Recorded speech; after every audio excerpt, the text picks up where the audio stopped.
Your therapist might be using empathy against you, and you'd never know. My name's Leo, licensed mental health counselor here at Toronto, Ontario, at the CN Tower. And what I'm talking about is called weaponized empathy, where care and concern get used to steer your choices instead of empowering them. Weaponized empathy is subtle, sometimes unintentional, but it can keep you stuck. And for some, it may be the reason you haven't returned to therapy. And how can you tell when empathy is real and not just a leash? Well, ethics research says context is key.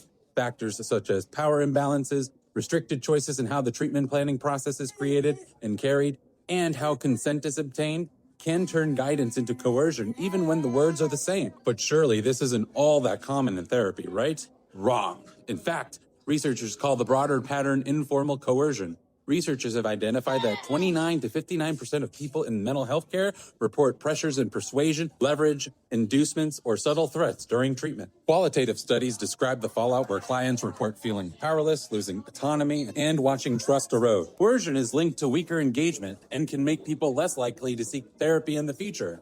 In turn, this creates even further disparities in care for critically underserved populations, especially when they've historically been manipulated and fused by the medical institutions. Look down there. Some say they play along just enough to avoid consequences, then disengage from care afterwards. And maybe this person who experienced coercion at this level was you. By now, hopefully there's some part of you that remains open to the therapeutic process. What can you do to protect yourself from this happening? And the key here is reclaiming and protecting your power within the therapy space. First, name the goal in your own words at the start of a session and keep it visible in the plan. Second, ask for choices available to you and the pros and cons of each. Third, use a clear line like, I want my goals to drive this process.